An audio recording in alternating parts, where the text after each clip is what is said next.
It's all about a high frequency of doing the thing that scares you in that tolerable range, makes you feel uncomfortable, but it also empowers you at the end of the session. Hey y'all, welcome back to the Struggle Climbing Show. I'm Ryan, I'm your host, and I am so psyched that you're here. You picked a good one. This is a good pro clinic for you for whatever type of climber you are, because we've got Coach Charlie Schreiber back on the pod. He's one of the most thoughtful coaches in the game, both on the mindset side of climbing as well as on the physical preparation and technical execution of climbing. And if you, like me, are a little bit foreign to dynos, like all points off, yeeting yourself like a meat missile at the next hold, which might be 5 or 10 feet away, well, Charlie is bringing a masterclass for us today, and it covers beginner to intermediate to advanced dyno training and execution. We're talking about skills and drills and how to train arms and fingers and legs for them and everything in between, including, and most importantly, as Charlie lays out, how we think about dynos, what our emotional and intellectual relationship is with the fear of falling and flying through space and landing weird. And I'm telling you, since recording this conversation, I have been practicing a couple of the things that Charlie lays out here, and I am feeling already so much more comfortable and confident on this kind of movement. I'm friggin' psyched. In fact, as I record this, I'm preparing for a trip out to Red Rock in Las Vegas, where I'm going to throw myself onto a dyno out there called Angel Dyno, which is a V7. So stay tuned. We'll see how it goes. I probably should start on like a V2 dyno, but no, I'm so psyched on Angel Dyno. I'm just going to go give it a shot. I'll tell you more about that on the backside of this. And also, I'm going to tell you about a huge giveaway that I'm doing with Charlie. You'll get all the details on that, but we're talking about a 9-week training course with Charlie himself and access to all sorts of digital resources as well as hookups from the struggle. The details on that giveaway will be on the back side here. So let's not waste any more time. Let's go ahead and yeet ourselves into this pro clinic with the meat missile himself, Coach Charlie Schreiber.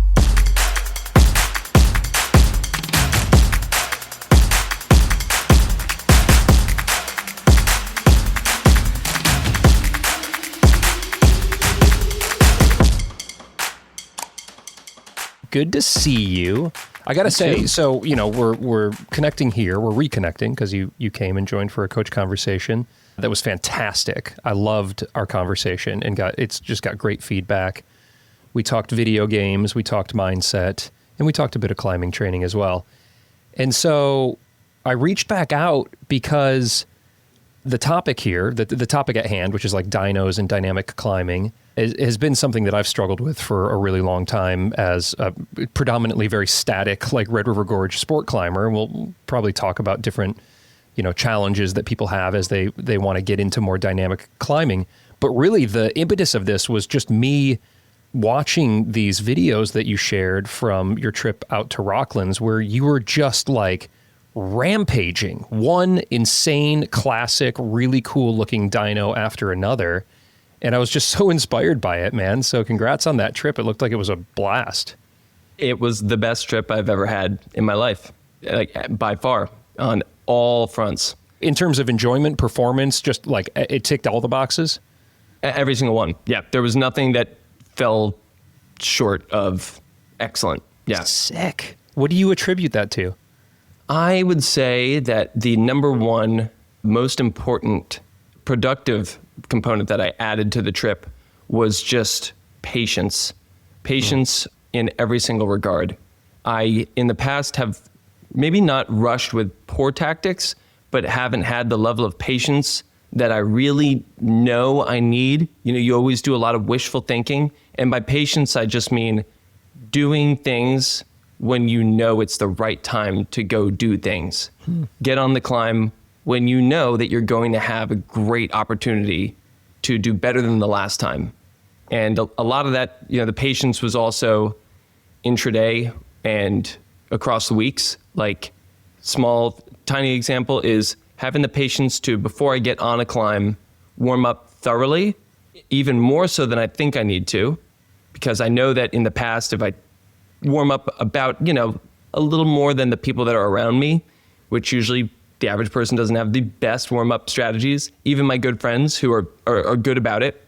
And then taking another 5 to 10 minutes to pre-tape my fingers or to pull on the crux Gaston 2 to 3 times with a stack pad and ask for a power spot. I was just doing all the things with no rush, not trying to get anything done today more than just have a good experience on the boulder.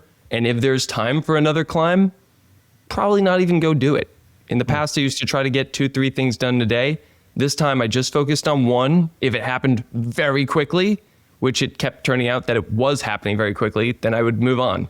How interesting, and I do recall you sharing a bit of that, and I'll encourage the listeners to just scroll back and check out your Rocklands post, because A, the edits are sick, and B, the climbs and the insights that you share in the post descriptions are really, really valuable. I've never been to Rocklands, but I just felt like I was experiencing some of this trip with you.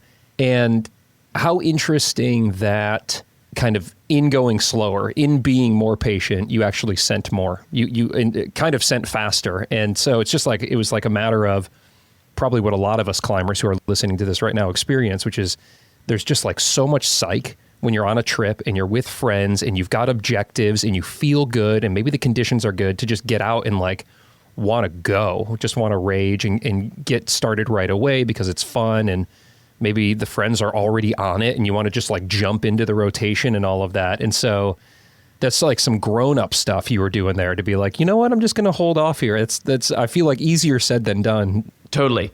I think that psych is kind of what deteriorates most people's plans and creates a wider than necessary channel at which they trend through in their performance over the period of a trip. People set these goals, and this is what I realized after my second trip to Rocklands, because I did, honestly, I think the worst job I have done on a trip, because I had such a great first trip and I trained and prepped really well for my second.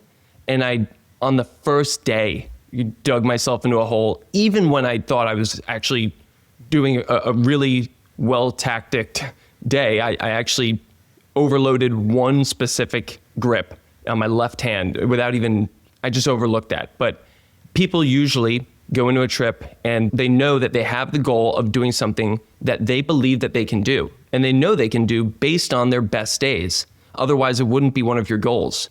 What happens though on a trip is you go into the trip and maybe that first day, you might think that you're at peak, but you're not. You just traveled, or you're too excited. You're going to warm up maybe too quickly. You're going to get on other warm-up boulders that look exciting. And I'm sure some people do it correctly, but that first day, almost no matter what, is not your best day. You're just fatigued, or you're going to do different things that take you away from peak. So you immediately go into the trip and knock yourself slightly below peak. And then throughout that trip, you're continuously trying to go on to things that are a little bit above the level at which you can do in a session. And normally you'd be able to do those, but you're a little too fatigued, or that goal that you have just seems so hard because you're never getting back to the top. And so you continuously do this. Whereas if you just realize, hold on, I haven't had a day where I feel exceptional, like my top form in a while. Or how about this, for many people, once this trip. I had this last trip where I got into the trip, I did the same thing that I normally do. I went out for the first day. This time I was like, I'm gonna do it smart. I'm just gonna get on a dyno. And I did, but I ended up trying more times than I thought, and I was way more fatigued than I thought I was. Mm-hmm. So I dug myself into a hole, and I'm like a week into the trip. I haven't done anything on any days out. I feel terrible. And I told my friends, guys, I'm taking 5 days off. I'm not going to be pulling on holds. And I just went and worked Piahi, which is a V12 basically handless slab, 3 sessions in those 5 days. I came back and had the best day I've ever had in my life climbing, doing a 13, a 12, and 11 in 6 attempts in that next day. And then proceeded to do another 13, 3 12s in a day. Like, just had so many best days, like 6 double-digit dynos in a day. Like, just because I actually allowed myself to get back to my best form. Not close, my best form. I felt incredible. And I even adapted to the stimulus of that rock and that style. People don't get there. Oh my God. I hate that the takeaway from this so far is that I need to be doing more like handless slab climbing? It's a great way to keep yourself improving at climbing and sane on a trip or even home and not, sabotage yourself.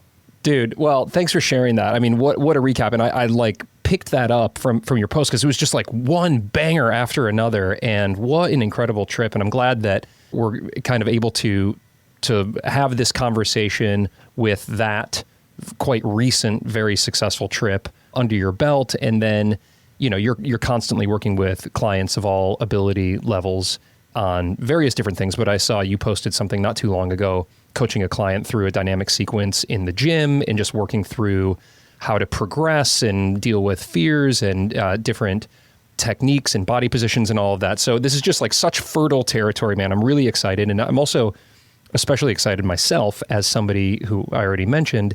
This is kind of like a dark arts area for me. Like I really love watching people do dynos. And every once in a while, like I'll move dynamically, especially as I'm trying to focus more on bouldering right now. And so if I'm in, on my kilter board and I'll, throw some like big kind of jumps and try to latch things and all that, that's great. But for the most part, it's a very elusive kind of mysterious area for me. But I think when unlocked, even just a little bit, it could translate in major ways to the rest of my climbing. So maybe that's a good way for us to enter into this conversation, actually, Charlie, is to try to define dyno, if we could, for the audience through your lens and how we'll tackle this conversation. So there's dynamic movement, and then there's dynos, and then there's like dyno boulders or dyno problems. And just how do you like to look at that? Well, dynamic is, we can keep it kind of simple, where dynamic climbing would be when you do a fast reach and you are going from a balanced position to another balanced position with both arms attached. And in the middle of that position, while you're reaching dynamically, if you don't connect with the next hold, you will come off the wall.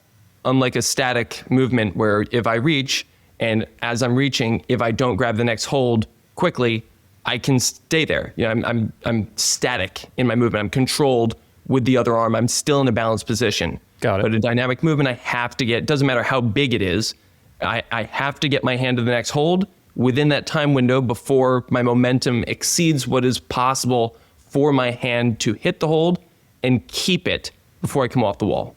And again, in that scenario, nothing is leaving the wall. It's just like you're using some momentum to get to a hold. If you latch it, you're fine. And if you don't, you'll come off the wall. Correct. Got it. And I guess you could also add in there, your feet typically stay on. One foot stays on the wall during a dynamic move, or a hand stays on the wall during a dynamic move. Like, never leaving from the start of it to the end. But a dyno will have, we can just say all points leaving the wall. That's a true dyno. All 4 points off. So you are fully in the air, as many people who are listening have seen this in comps or just experienced it themselves or watched Charlie's videos, where essentially you're loading, you're jumping in a sense to the next hold. So when you say all points off, it's both feet, both hands. You are in the air and then trying to latch something, or I guess if it's a slab dyno, maybe you could just be landing feet first and not grabbing something with your hands. Totally. Yeah. Okay.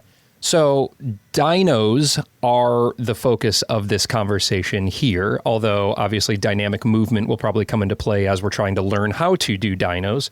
But it just kind of, as we're preparing ourselves here, what are the, conceptually, kind of what are the most important elements for climbers to think about when they're thinking about becoming more dynamic or doing dynos?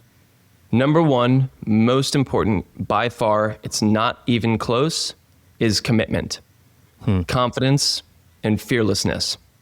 If you have fear, you can think of that as a weight vest. And it's both a weight vest on your body and your mind. And it's a weight vest on your body because it is a weight vest on your mind. If we don't have calm collection where we can isolate our thoughts to one thing and not have anxiety over something that is linked to a consequence of this next action, if we don't have that, we can't perform anywhere near our top potential. And that magnitude is going to be totally different for anybody. someone that identifies as somebody that has a lack of commitment or struggles with a lack of commitment, just by admitting that and knowing it, it's enormous. They're probably just from that limiting themselves by 2 minimum, bare minimum, to probably 4 grades, maybe more, honestly. Wow. I have seen extremely strong climbers that have so much power and strength that cannot dyno because they are so nervous. And that's number one. Number two, and this is, it's almost like a trick answer, but it is true if we're talking about high-end dynos and just maximal dyno potential across the board of higher grades. And I'm just talking anything that is higher than what you're climbing or where you're at even, is finger strength. Without finger strength and finger power, mainly finger strength, you're going to be very limited in your ability to do hard dynos because of component number 3, which is the next most important, is arm strength and arm power. The arm strength and arm power is, in my opinion, and this is obviously, when the feet are smaller or on overhanging terrain, or really just honestly in general, when the arms are not extremely strong and powerful, they cannot pull the body up and into the wall.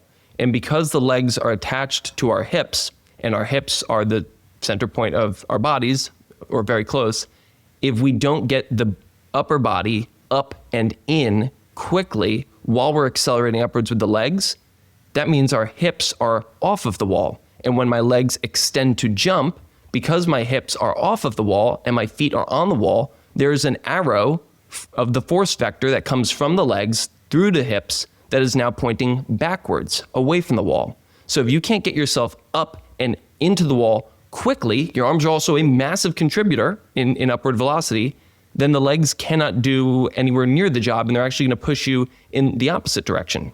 Just the way that you've described that puts words to like a visual concept that I've understood when I've tried to do dynos myself, which is like, whenever I start a dyno, I always end up like 7 feet away from the wall. Like if I'm at the gym and it's like slightly overhung, I'm like, okay, here we go.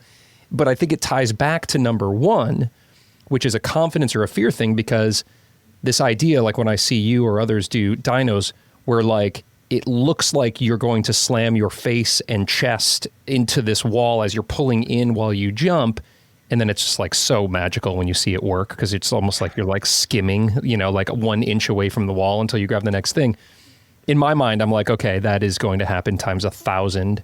And as we've already established on this podcast many times, my face is really all I have, my face and my voice. Yeah. And so I have to protect that at all costs.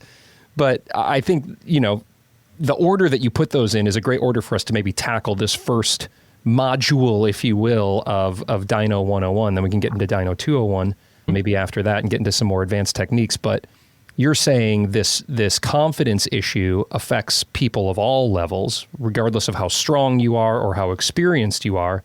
And that makes sense to me. But do you understand now, after working with clients and just doing a lot of this yourself, where that is rooted in? Is it rooted in fear of injury, like I just noted, or are there other fears that are wrapped up in this lack of confidence of being able to do this kind of move?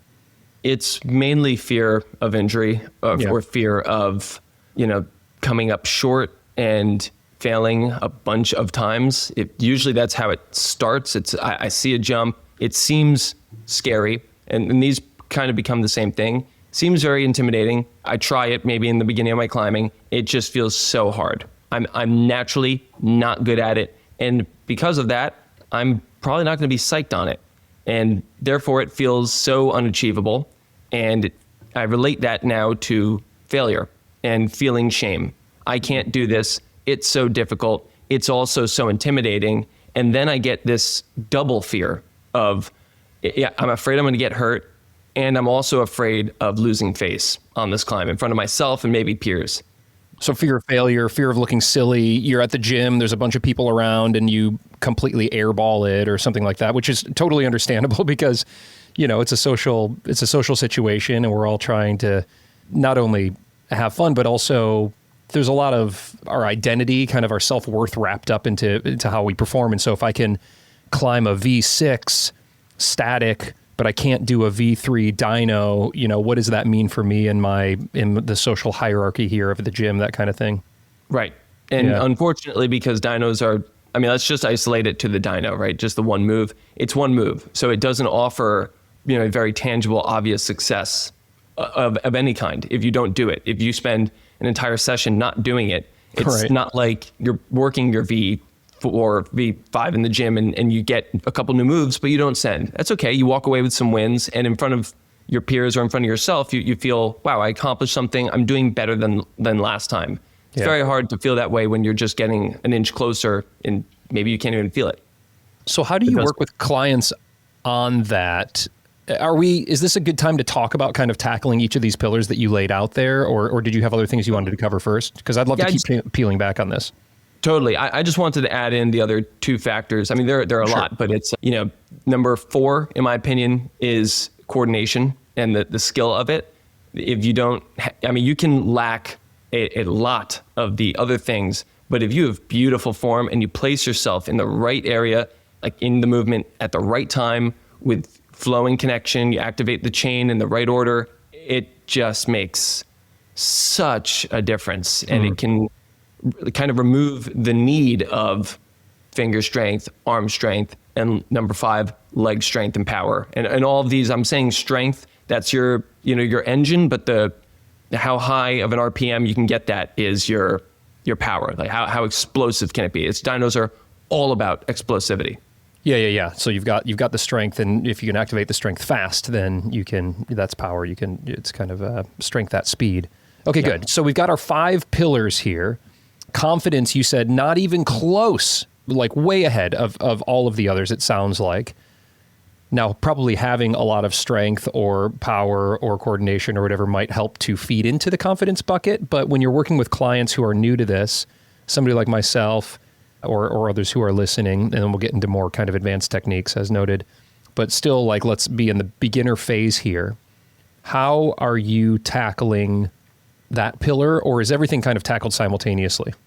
It is simultaneous. Okay. It kind of has to be, because each one gives the other opportunity and also supports each other. It just makes the improvement much smoother. But I'm not going to give somebody, dialed in focus to all of these things if they just need to get better at dynamic climbing. Like I might give them 3 to 4 aspects of dynamic climbing in the program and exercises that support it.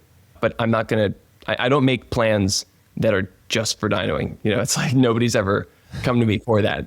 It's always a part. So it's impossible to make, not impossible, but it has not been an occurrence of where I include everything that you can do for dynos in one program. Usually it's across cycles and it's progressive throughout multiple. Right.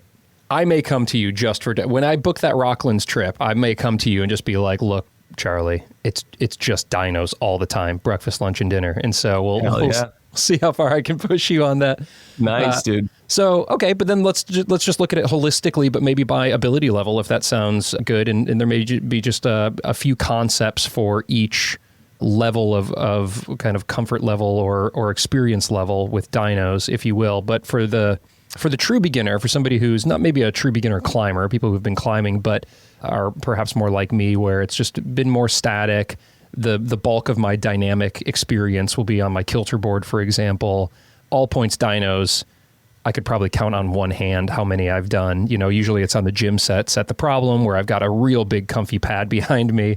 I've certainly never done one out in nature, although I guess on sport climbs, there have been some times where I've just like jumped for holds because I've had the rope on me and I've, felt safe to do it or whatever. But in any case, it's pretty foreign to me. So how do you work with me in that scenario, or what should I be thinking about the next time I get to the gym or get outside?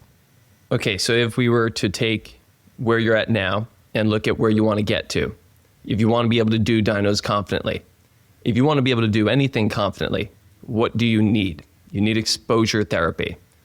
It's the same type of thing because it's fear, right? It's the same as getting above the bolt and trying really hard. For anybody who's ever worked up to doing that, there's only one thing that truly moves the needle, and it's getting above the bolt and taking that fall. It's doing that. It doesn't matter how many times you do it in a session, because you wait a little bit, it goes away. It's all about a high frequency of doing the thing that scares you in that tolerable range, makes you feel uncomfortable, but it also empowers you at the end of the session.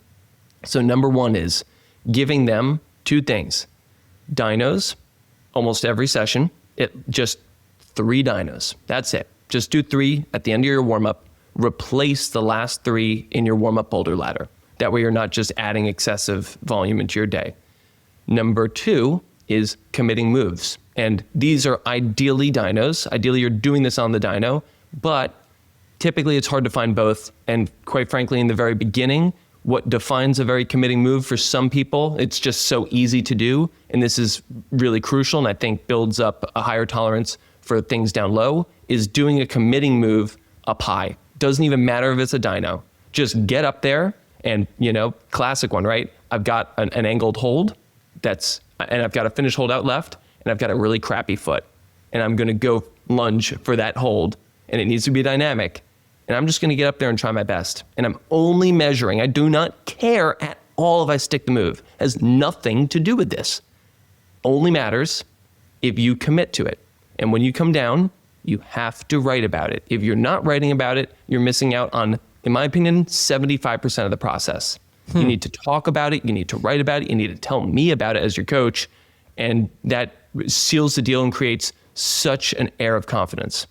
What am I telling you, or what am I writing to you after I try that committing move? I come down. What are you asking me to reflect on? Your experience. Honestly, I want you to frame whatever you can positively, but tell me what actually happened. Because if somebody who's you're working with, or even just yourself, both of you are highly invested in your betterment, right? So if you're not communicating with either of those people and looking at your experience and then analyzing it on a deeper level than what you typically do during your sessions, which if we're working together hasn't been moving the needle that fast, right? So you need to write it down and double up and study it and look at the data. You can now look back at sessions and don't say, I don't really remember what was happening in those last sessions. No, you can see it right there. You see a theme. You do very well when you jump upwards, but if anything's laterally, you freak out. So let's stop working on the upward stuff. We're wasting half of your time if we're doing those as 50%. Let's just work on the lateral right now. Double our improvement rate.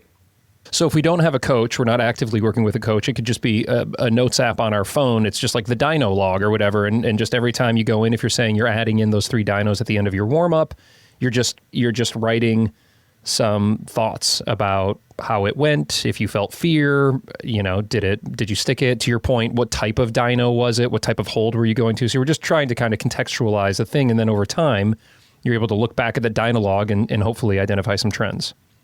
Right. At any emotional or mental work that you're doing, if you're not writing it down, you're hoping, you're not ensuring. Very cool. I really like that additional element there, that I didn't expect you to say that, to say, hey, like 75% of it is reflecting, talking about it, writing it down. That's an easy thing that we can do that doesn't cost any skin or any time, and reinforces the behavior there. How important is it to understand the mechanics of falling well? Because I'm just thinking in my mind here, like jumping sideways and committing moves up high, and I'm always like, my ankles. Yeah. Probably irrational fears, but where does falling or fall practice come into this?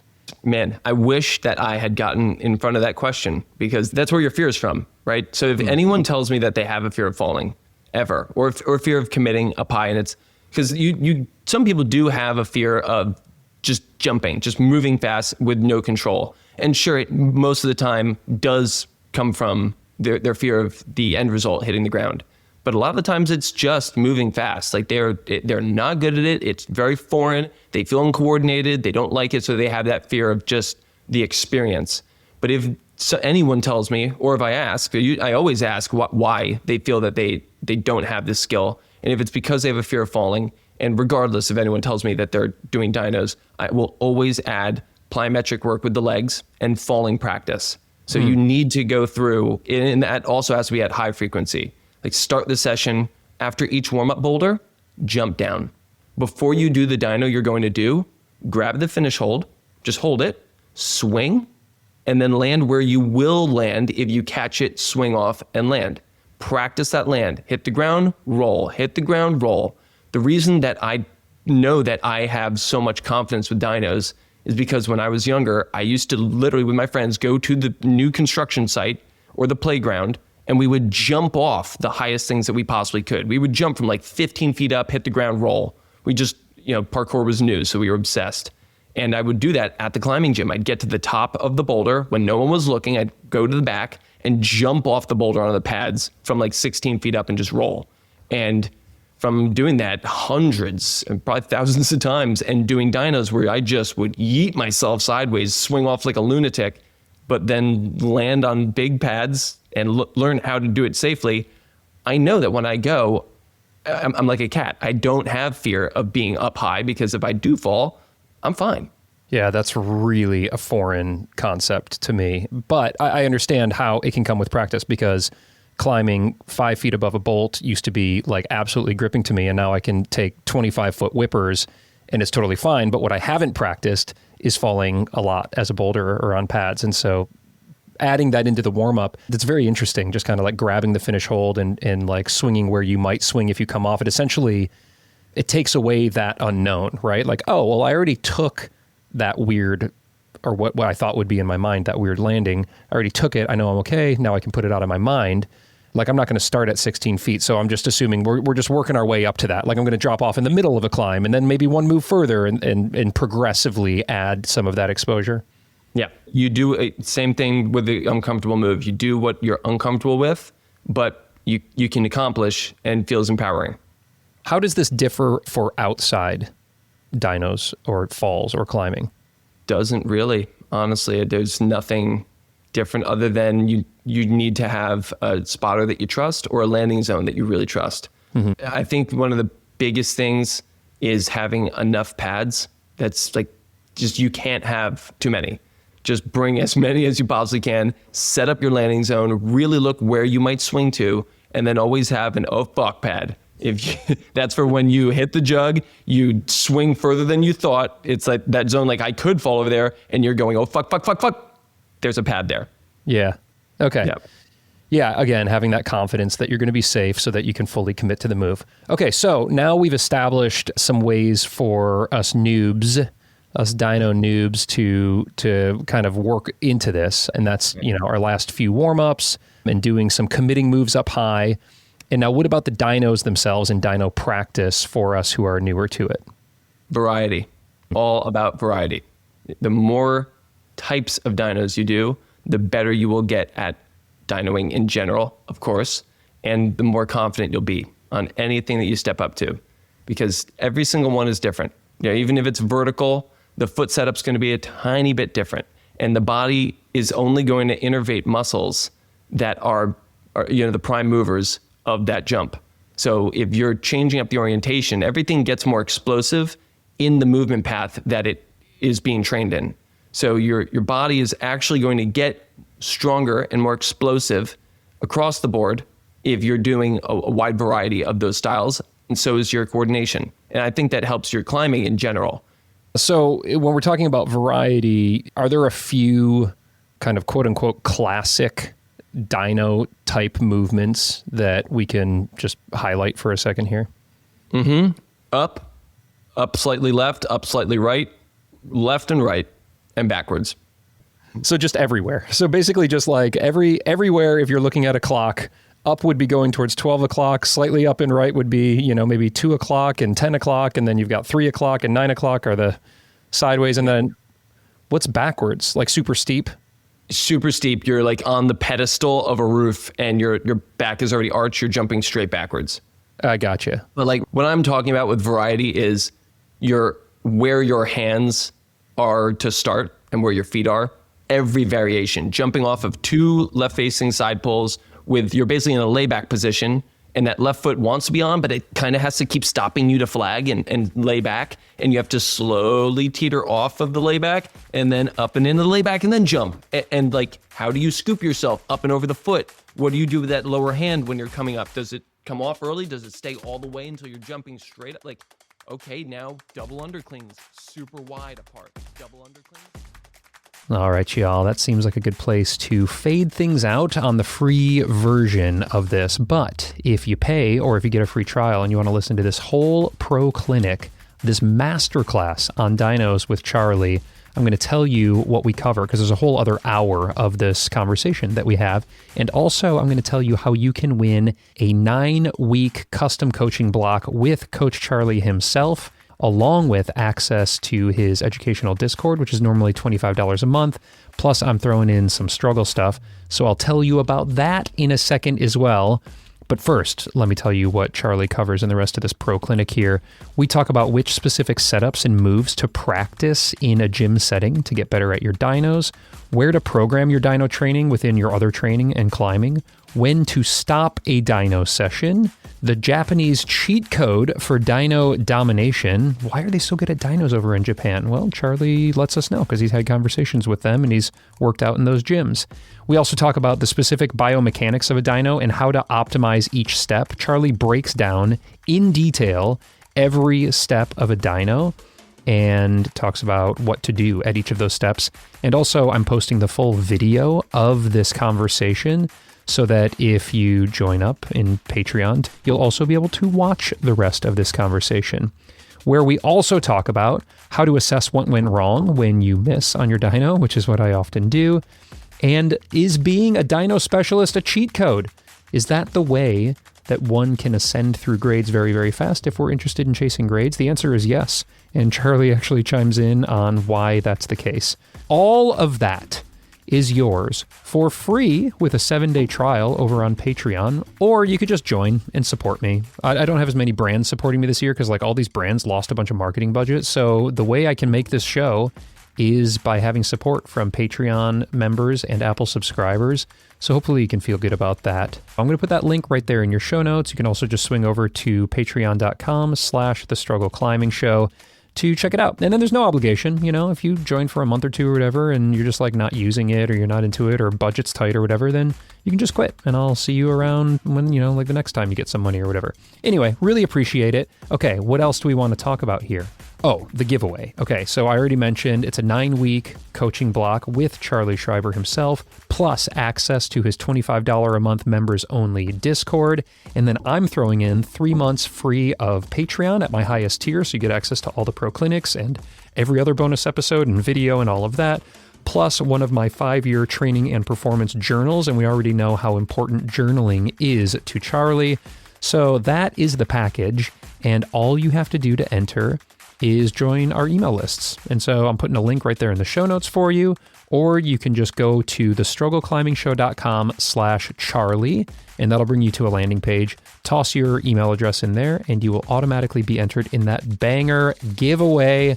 Somebody is going to get hooked up, and then after 9 weeks, be like an absolute boss on whatever type of climbing that you like. And if you want to work with Charlie or somebody at Paradigm, which is his coaching company, I'm going to put that link in the show notes as well. And I'm going to let Charlie tell you a little bit about it right now. Take it away, Charlie.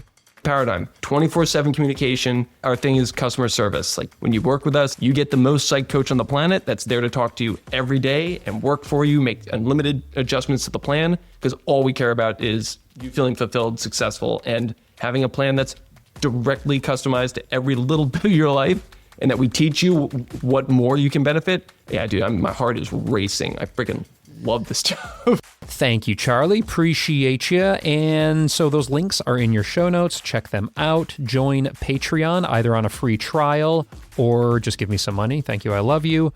Or win the giveaway, and then you'll get to join Patreon for free. Any of those will get you access to the rest of this pro clinic, which just is an absolute banger. And I have personally put just a couple of the tips that Charlie has laid out in this pro clinic to use myself. And I'm already feeling so much more confident and landing more dynos than I ever have in my life, to the effect that now I'm going to be in just a few days heading out to Red Rock, and I'm going to get on Angel Dyno. It's a V7 out in Red Rock, and it's like a paddle dyno. It's pretty wicked looking. The landing looks a little scary, but I've been practicing weird landings, and now I'm less scared. So I'm going to give it a shot. I do not expect that I'm going to send it, y'all. But I'm just going to go out and try it and have an open mind and hopefully have some fun while I'm out there. So I hope you're having fun with your training and your climbing. Thank you for listening and have an awesome week. I'll see you soon.